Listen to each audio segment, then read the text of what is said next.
your #1 news team covering the North. The Bahamas Tonight, Northern Edition. Welcome back. The Falcons Boys Club celebrating the Silver Jubilee this past weekend. The club has been instrumental in building the lives of young men over the years. And on Saturday, members past and present paused to say thanks. Jay Philippe reports. The Falcons Boys Club is celebrating 25 years of service to the community.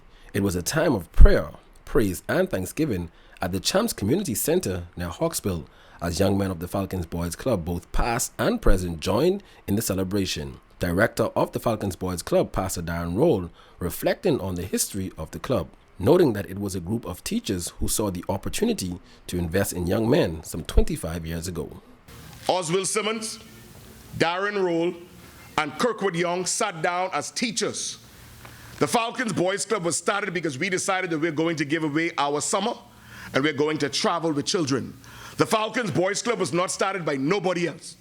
For 25 years, those two men, along with myself, along with Mr. Lionel Morley, who's not here today, along with Mr. Nelson Welburn, who's here, Mr. Philip Wedderburn, who's here, Mr. Rick Russell, who's not here this afternoon, those are the men who were helping us work with these young men over the past 25 years. And guess what? We've done it for free. For free. You have never paid. You've never paid, and as long as I be alive, you'll never pay. Roll also sharing the #1 goal of the Falcons Boys Club this year. For 2022, the Falcons Boys Club, our #1 aim is we want to see 2,000 men and boys saved. That's our #1 aim. We're going after that, and starting this year, if you go on my Facebook page, I am asking men, if you are a Christian man, a man that loves God, or a man that loves his community, and a man who's not going to cause us no issue with young boys, and I ain't afraid to say that, because for 25 years, I've messed with none. Yeah. Any man that wants to help us to mentor young boys, the Falcons Boys Club, these are our cards here, I am asking you please to help us. Also delivering remarks at the ceremony was Superintendent Wendell Clark of the Royal Bahamas Police Force. Whatever you do, have manners and respect. That's order #1. Because it says manners and respect will get you through the world. And that says that no matter what you do, what you achieve, if you don't have manners and respect, there's a chance that your goal may be cut short. The Minister for Grand Bahama, the Honorable Ginger Moxie, taking time out to commend the Falcons Boys Club for the work in the community over the years. To Pastor Darren Roll, Ozzie Simmons, Kirkwood Young, executives, coaches, and volunteers of the Falcons Boys Club, you have dedicated your lives to this organization to create a safe place for young men where they can sweat, vent, and find consolation when they need it. You are dignified leaders, and the community of Grand Bahama is indebted to you for the work you've done. I'm Jay Philippe, ZNS Network News. The Island Luck Foundation giving parents a helping hand as they prepare to send their children back to school this week. Some parents say this investment in the nation's youth comes at a time when they need it most. Here again is Jay Philippe. Well, IL Cares is stepping up to the plate to help students with purchasing uniforms for the start of the new semester on Grand Bahama.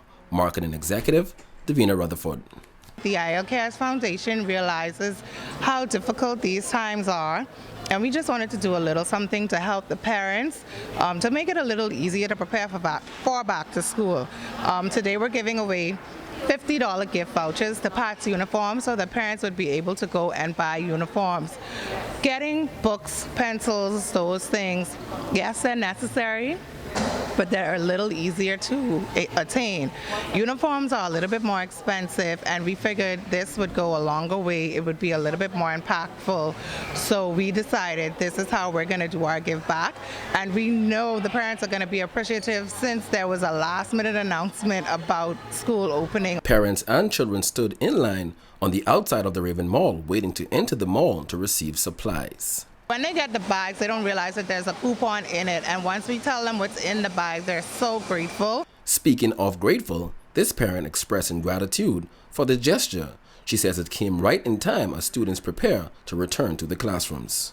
I know things are tough out there in Grand Bahama, so something like this is extremely important, and I know the parents appreciate it very much.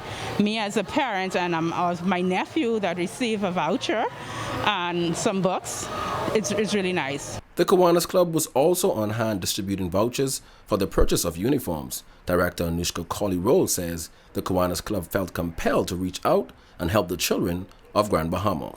Our motto in Kiwanis is serving the children of the world, and wherever we can partner to assist in our community, we are always there and available, a non-profit service organization. So anytime we see, especially Davina, spearheading something, we always offer our assistance to her, and today is no different.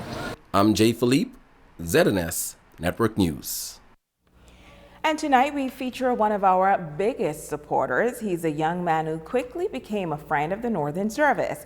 And tonight we say a big happy birthday to a future reporter. Jamila Mizik reports. 14-year-old Lucas Wildgoose is a young man with a heart of gold, an impressive memory, and he's ZNS Northern Service's self-proclaimed biggest fan. My favorite channel on the news is ZNS News Update. On the update, I saw you talking about Shavonne Roberts and Michael Strawn or Hurricane Dorian, and you did an awesome job talking about all those things you do today. Lucas's grandmother, Paula Wildgoose, says although he is autistic, his ability to learn is impeccable. During the pandemic, I used to have him, I teach him the Bible stories. And so what I used to do is let him memorize it, and then he used to say, "I'm Lucas Wildgoose." I said, and from then, "I'm Lucas Wildgoose, and I'm reporting from Seminole," and so he started from then. And here's what he says he wants to be when he's all grown up. When I'm 18 years old, I'll work at the Northern Service. So when I'm 18, I'll work here, so you can help me work with the papers. And that was your ZNS News Hands at 3 o'clock. Join us at 6:30 this evening for all the latest news in the Bahamas Tonight, the Northern Edition. I'm Lucas Wildgoose. Have a wonderful Tuesday. Happy birthday, Lucas, from all of us here at ZNS Northern Service. Jamila Mizik, ZNS Network News. Excellent story, Jamila. Lucas told me today that he is coming for my job. So in 4 years, it's yours. And that's going to do it for us here in the North. When it comes to news, sports is up next with our Jay Philippe.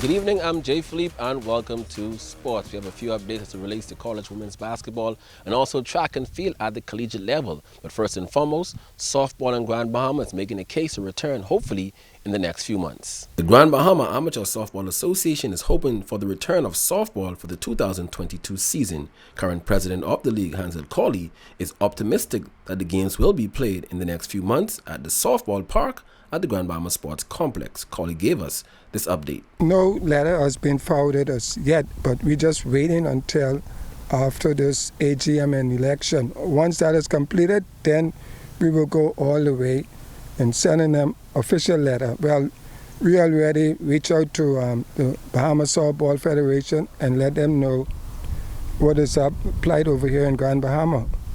And they are working on NASA and to try and get this field in 100%. So hopefully by May, everything will be in place. Umpire of the league, Michael Bain, better known as Mikey, says they are looking forward to bringing softball back to Grand Bahama. We have things in place that we trying to implement bringing back softball back in Grand Bahama. Is that we need to get more of the young kids back into softball, starting to have tournaments, reaching out to the community, try to get those kids back into softball who was here before.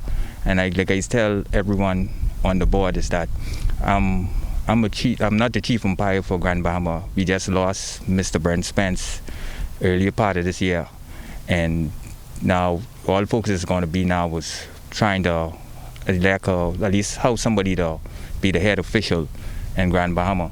Switching it up now from the softball park to basketball, Coach Yo and our Ole Miss women's basketball team cracked the top 25 poll on Monday for the first time since 2007, ending a 15-year absence from the rankings. The 17-2 Rebels broke into the rankings at number 24 after knocking off then 23-ranked Kentucky team on Sunday, their second win over a ranked opponent this season. They are 6-0 on the road this season and have already won more conference games than they did in each of the previous 4 seasons. Coach Yo's squad is finally starting to get the recognition they deserve, but they face a tough task this week when they travel to Columbia to take on South Carolina, who is currently ranked as the number 1 team in the country. And finally, in sports, on the track, former Tabernacle Falcon Shaquille Higgs competed at the Cobo Open, which was held at Concordia College in Moorhead. Running out of lane 5, Higgs won the 60-meter hurdles with a time of 9.03 seconds. Higgs also ran the 200 meters at the South Dakota State University D2 Invitational. Running out of lane 2, the senior sprinter finished 4th overall in a time of 22.88 seconds. And that's all I have for you in sports this evening. I'm Jay Philippe. Be blessed.